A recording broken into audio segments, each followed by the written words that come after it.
खुलुमबाय बयनिसिमबो बे हर गेजेरनि समाव हरखाबै आंनि भिडिअ लाबोनायनि जाहोनानो जाहैबाय दिनै सेन्ट्रेल जेलाव बा आसामनि जायफोर बर' हारिखौ इनायै फानजानियाव बेंखननानै दोननाय बा खाखुमा दोननाय जेलाव मोनसे रंजालि बैसागु फालिनाय जादोंमोन बर' दावहारुफ्रा। बे दावहारुफोरनि गावनि बिमा बिफाखौ गोसोआव आलो गोजोनै दांनाय बिलिरलाय उन्दै समाव फेदेरदोंमोन, फोलावदोंमोन, फोरोंदोंमोन, बेफोरखौ गोसोखाङै आरो गावनि गामियाव लोगोफोरजों गेलेनायफोरखौ गोसो गोरबोआव गोसोखाङै गावनि जोनोम जायगायाव खेला दुला गेलेनायफोरखौ गोसो गोरबोआव आलो गोजोनै दुखुफोरजोंनो आलो गोजोनै दै निजोराफोर बायदि आलो आलो गोसोखाङै जेलाव सहायनांनाय जायफोर सोरगिदिं नाहरो ओरैबो नुहुरा, ओरैबो नाहरो ओरैबो नुहुरा, बैजोंबो नायो बेजोंबो नुहुरा, गोजौजों नायो गोजौजों नुहुरा, गोसो गोरबोआवल' दोरफो दै निजोराफोर बायदि गोसो गोरबोआव आलो आलो गोसोखाङै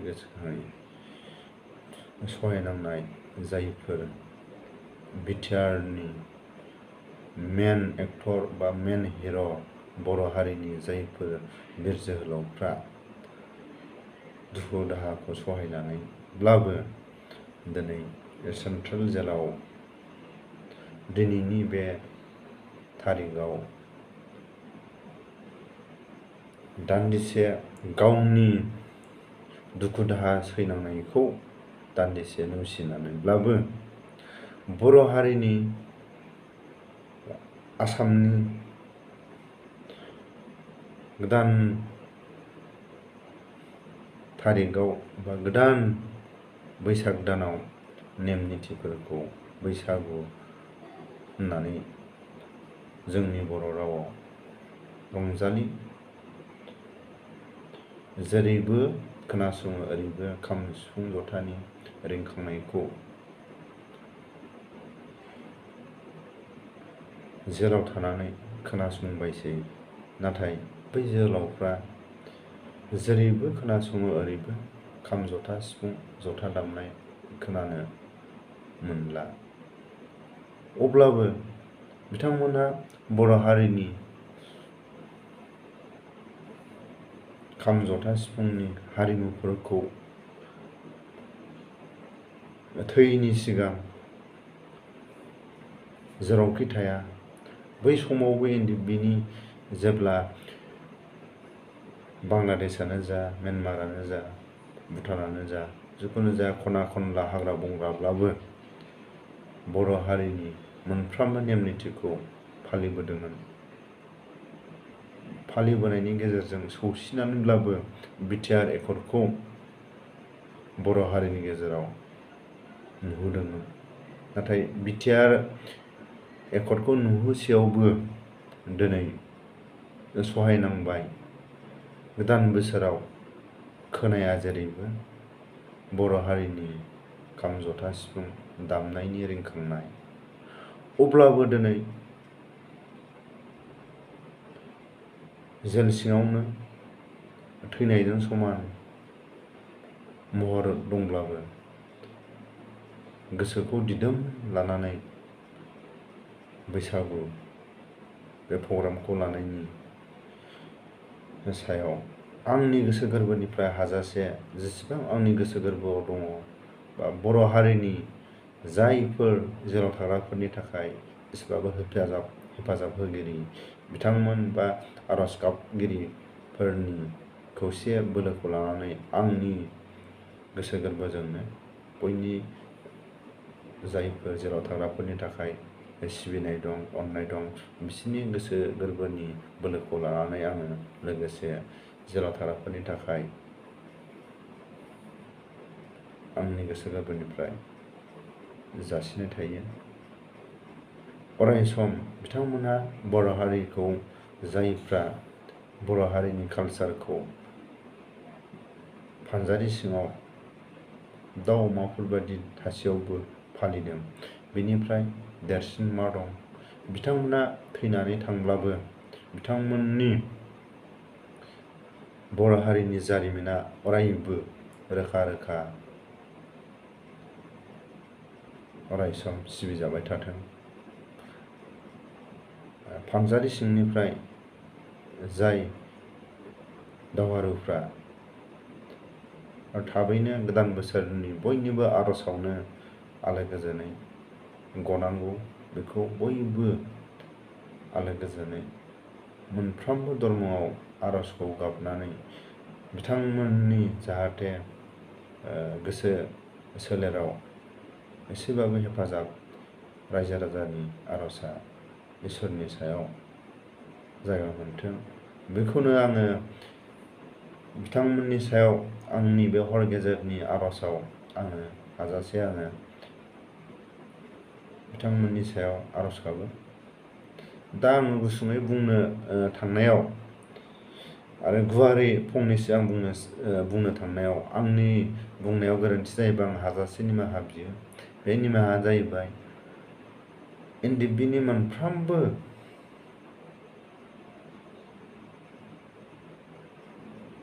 दैदेनगिरि, साफ्रोमबो केडार, साफ्रोमबो सोद्रोमाया आंनि बुंनायाव गोरोन्थि जायोबा हाजासे गावनिनो आंगो लोगो होननानै निमाहा होयो आरो निमाहाखौ मोनगोन होननानै आं मिजिंथियो। आरो लोगोसे बर' हारिनि जायफोर मोनफ्रोमबो दल संगठनफ्रा, मोनफ्रोमबो रायजो राजाया आंनि बे बुंनायाव गोरोन्थिया जालाङोबा आरो जाफ्लाङोब्ला आङो हाजासे बयनावबो आखाइ खबजबै आङो निमाहा बियो। दा आं बेखौनो बुंनो सानदों, जोंनि NDBनि सोद्रोमाफ्रा जि पार्टियाव थाया मानो, गबिन्दआनो जा, एस ग्रुपआनो जा,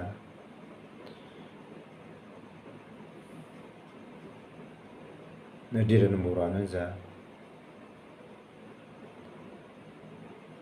मोनफ्रोमबो NDBनि सोद्रोमाफ्रा बा मोनफ्रोमबो हाथियार हमग्रा बर' हारिनि सोद्रोमाफ्रा जाहाथे गावबा गाव पार्टिखौ मुं लायालासिनो खौसेयैनो अराय सम माथो होलांगोन होननानै आङो मिजिंथियो। जों दिनै थोंजोङै बुङोब्ला बा थोंजोङै बुंनायाव आंनि गोरोन्थिखौ आङो खेबसे आरो बुंनो खावलायबावो। मोनफ्रोमबो बर' हारिनि मोनफ्रोमबो हाथियार हमग्रा, मोनफ्रोमबो बर' हारिखौ गोजोनै लाखिनो जायफोर नाजादों, बयनिबो मोनफ्रोमबो हारि सिबियारिफोरनाव आङो निमाहा बियो। दा आङो थोंजोङै बुंनायाव बेखौनो आङो निमाहा खनले खनले बिनाय थायो बा मिजिंथियो। गिबियावनो आं बुंनो सानदों, रन्जन दैमारि फेकआ आलादा फेक थानानै माबा मोनसे केसनि बेलायाव उदां जानो हादोंना? रन्जन दैमारिनि जायफोर नाजासेयाव बा खनले खनले सरकारनि सायाव हख्राव हख्राव फोरमायहरनायाव बर' हारिया बिखा खामाखैना? रन्जन दैमारिनि जायफोर सोद्रोमाफ्रा बर' हारिनि, बर' बिमानि गथ'फोर नङाना? आलो गोजोनै बर' बिमाया गावनि गथ' गथायखौ आलो गोजोनै फेदेरलांगोन, मोजां मानसि जागोन, बर' हारिनि साननाय हनाया एसेबाबो रोंगौथि लानानै जाफुंथों होननानै दांलाय बिलिरलाय फेदेरदोंमोन। दा बै जायफोर बर' बिमानि गोरबोनिफ्राय जोनोम जानाय गथ' गथायफ्रा NDBनि, रन्जन दैमारिनि पार्टियाव थानाय जायफोर मेलेमजिबि, जायफोर रोंगौथि गोनां, जायफोर समायना नायनो, जायफोर बर' हारिनि थै आरो बोलोखौ लानानै समायना बर' सेंग्रा महर लानानै जेलाव सहायनांदों, बिसोरो बर' बिमानि गथ' नङाना? जायफोर गबिन्द ग्रुपआव दं, बिसोरो बर' सेंग्रा, बर' बिमानि गोरबोनिफ्राय जोनोम जानाय नङाना? दा सुंद'यै आङो गबिन्द ग्रुपनि जायफोर सोद्रोमाफ्रा दङ आं बेखौ बुंनो सानदों। फिसा फिसौ टिका मोनबाय, बे टिकानि थाइसे थाइनै मोननाया बर' बिमानि गोसोआव गोजोननाय मोनबायना? आरो जायफोर बर' हारिनि उदांस्रिनि थाखाय जायफोर जेराव दं, बे टिका सुका जायफोर गबिन्द ग्रुपआव मोननाय, जायफोर थायफा थाइनै दांनो मोनदों, बर' हारिनि जेलाव थानायनि थाखाय बर' हारिनि बिमानि साननाय हनायनि जायफोर सानदोंमोन बर' हारिया एसेबाबो आगानसे आगाननै जौगाथों। नाथाय जों नुबाय दिनै गबिन्द ग्रुपआव थानाय बिथांमोनहा टिका सुकाखौसो गावनि आंगो, गावनि असे लोगो होननानै टिकानि खामानि थाइसे थाइनैखौसो गावनि देरसिन सानना लाबाय।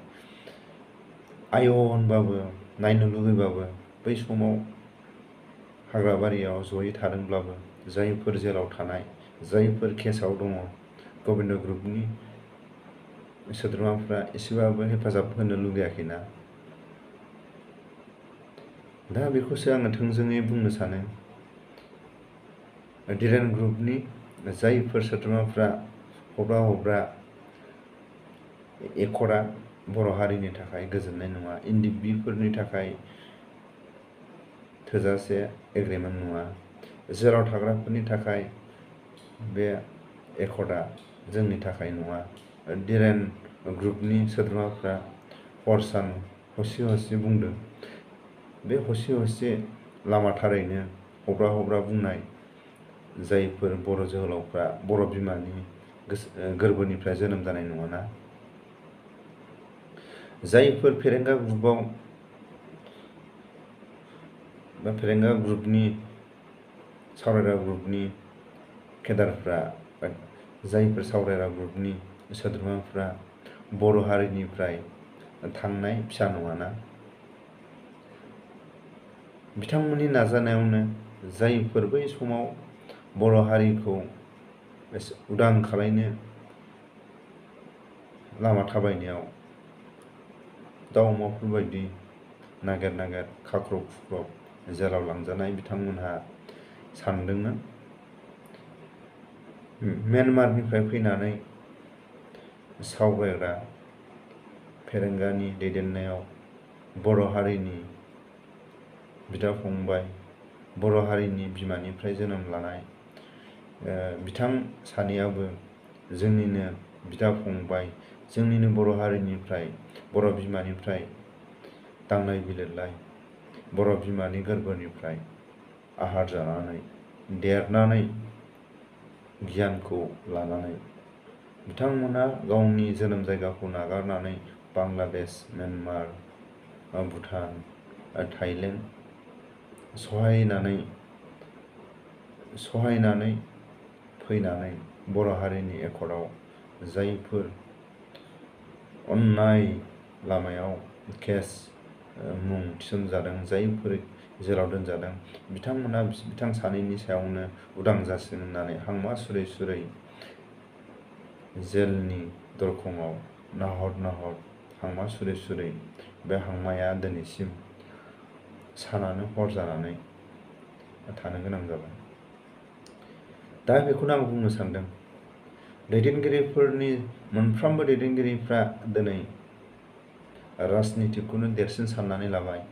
बेफोरखौ दैदेनगिरिफोरखौ ज्राब गारनानै मोनफ्रोमबो फेकनि एनडिएफबिफ्रा ज' जानानै अरायसम जायफोर बर' बिमानि हर सान गोसो गोरबोआव मोदै रथ' हांमा सुराब ओंखाम जाया दै लोङा गावनि गथ'नि साखाथियाव ओंखाम बोथिसेखौ ज' जालांनानै बे समायना संसारनिफ्राय बै समायना संसाराव आद्रायलांसिगौ होननानै नेनानै हांमा सुराब सुराब दंमोन। नाथाय हांमा सुरनाया हांमायैनो जानानै थाबाय। जायफ्रा हर सान हास्थायदोंमोन बिथांमोनहा गावनि गथ'नि आखाइनिफ्राय दै गरदसे बा गावनि फिसानि महर मोखांखौ नायलांनो होननानै थैनाय समाव आलाय सिलाय बाब्राब बाब्राब गावनि गथ'नि महर मोखांखौ खाथियाव एसेबाबो नायलांनो होननानै नेनानै आय' होनबाबो रावबो खाथियाव गैया। गोसो गोरबोआव हांमायैनो हांमा लानानै गोसो गोरबोआव मोदै रथ' रथ' सानाय सुनायखौ रावनिबो सिगाङाव फोरमायालासिनो गोसोआवल' गावनि गथ'नि महर मोखांखौ नायलांगोन होननानै नेयैनो दिनै बिटिआर एकर्डनि समखौ नेनानै दंमोन। बिटिआर एकर्डखौबो बर' बिमाया नुलांबाय। नाथाय बिटिआर एकर्डनि समखौ बारलांनानै गावनि गथ'खौ लामा नायैनो जाया लोङा हांमा सुराब सुराब आय' खाथियाव रावबो सहाय खालायग्रा गैया। गावनि गथ'आ गावनि गोरबोनि गथ'आ थानायमोनब्ला एसेबाबो गोरबो बिखायाव बजबनानै दै गरदसे दौहरगौमोन होननानै हांमा सुरै सुरै बे समायना बुहुमनिफ्राय आनज्रायलांनो गोनां जादों। बे बर' बिमानि दुखु दाहाखौ सोर बे समायना बुहुमनि अनगायै बै समायना संसाराव सोर बिसोरखौ फोरमायहैगोन? दा बेफोरखौ बयबो खौसे जालायनानै Ranjan group, Gobinda group, Dhiren group, सावरायग्रा ग्रुप बेफोरखौ मुं लायालासिनो बयबो खौसे जानानै अरायसम उदां खालामगोन बा जायफोर सुथुरनि नोजोराव नंथारै केसफोर हांखोजों लिरना दोनजादों बेफोरनि थाखाय बयबो माथो होगोन होननानै आरो दिनैनि बे जेलाव थांनानै जायफ्रा नारा नाथा दाब दाब जायगानिफ्राय फैनानै एस ग्रुपनिफ्राय जा थाइसे थाइनै जेलाव थांनानै सहाय होबोदों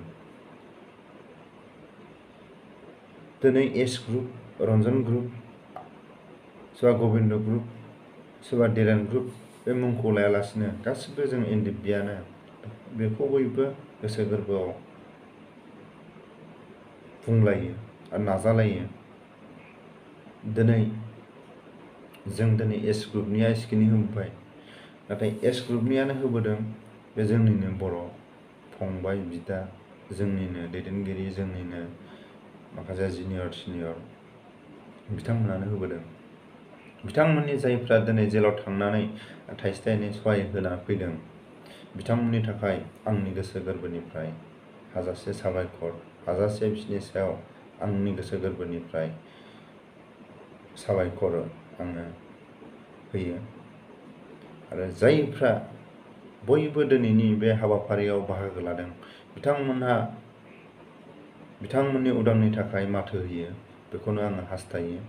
आंनि बुंनायाव माबाफोर गोरोन्थि जायोबा आरो आंनि गोसो गोरबोआव गोदै राव गैया, गोदै राव थानायमोनब्ला आं दिनै गाबां खुबां गोसो गोरबोआव मेगनाव मोदै लानानै गोदै रावजों बयखौबो गोसोआव गाबखांहोनानै बर' बिमानि हास्थायनाय गोरबो बिखानि दुखु दाहाखौ खन्थाइफोर बायदि आवरायनानै बयबो बर' बिमानि हास्थायनाय गोसोखौ बर' सुबुंनि गोसोआव दोरफो दोरफो बुंहरनो हागौमोन। नाथाय आंनि दिनै बे हरनि समाव जोंनि दुखु सैनांनायखौ सोर आय' होननो, सोर सहाय होगोन, सोर नाहरगोन? गैया, जेरैखि नाहरा मानो खोमसि दरसि। इन्दिबिनि थाखाय, जेराव थानायफोरनि थाखायबो सोरगिदिं खोमसि। जायफ्रा दिनै बर' हारिनि गेजेराव न'खर खुंनानै दं, बिसोरनि थाखायबो खोमसि, रावबो सहाय खालायनाय गैया। जेरै नायो ओरैबो केसनि उदां जानो हाया। अब्ला बर' हारिनि गेजेराव इन्दिबिया गोसोमै जोनोम जानायमोन नामा? इन्दिबिनि सोद्रोमाफ्रा बर' बिमानि गोरबोनिफ्राय आथिं आखाइ गैयालासिनो जोनोम जादोंमोन नामा? दा आं बयनिबो सायाव मिजिंथियो, बयबो इन्दिबिनि सोद्रोमाफोरखौ बयबो गावनिनो बिदा फंबाय, गावनिनो न'खरनि होननानै मोनफ्रोमबो जेराव थाग्रा सोद्रोमाफोरनि थाखाय आर'ज गाबो। आरो जायफोर गामियाव रायजो खुंनानै दं, केसाव थानाय, बिसोरखौबो हेफाजाब होगोन होननानै, आरो जायफोर जेराव थाग्रा न'खरफोरनि थाखाय बयबो गामि ओनसोलनि रायजो राजाया हेफाजाब होलांगोन होननानै आङो मिजिंथियो। नाथाय नों आंनि लोगोफोरनि गोसो गोरबोआव आर'ज गाबनायनि दुखु दाहाखौ सोर खोनासंनो? नाथाय जोंनि बर' हारिनि गेजेराव नंथारै ससियेल मिडियाफ्राव नंखाय बाखाय भिडिअफोरखौसो शेयार खालायनानै, नायजायै समाजनि भिडिअफोरखौसो जोंनि बर' इउटुबारफ्रा शेयार खालायलायना होयो। जोंनि दुखु दाहानि, जोंनि माखासे लोगोफोरनि सोरबाफोर भिडिअखौ नायनानै सहाय खालायगोन खोमा होननानै शेयार खालायगोन होननानै लामा नायै नायै जोङो हास्थायनानै थायो। नाथाय नों आंनि भिडिअखौ रावबो शेयार खालाया। नाथाय नायथावै, खोनासंथावैफोरखौसो जोंनि बर' हारिनि समाजाव शेयार खालायना होयो। नाथाय आंनि बुंनायाव गोरोन्थि जादोंब्ला बर' इउटुबारफ्रानो जा, बर' ससियेल मिडियाफ्रानो जा, जिखुनु जाया बर' रादाब बुथुमगिरिफ्रानो जा, आं निमाहा बियो। आं दिनै बे सुंद' भिडिअखौ गोलावबो जानो हागौ, नाथाय बुङै बुङै बेसे गोलाव जालांखो आं हमनो हायासै।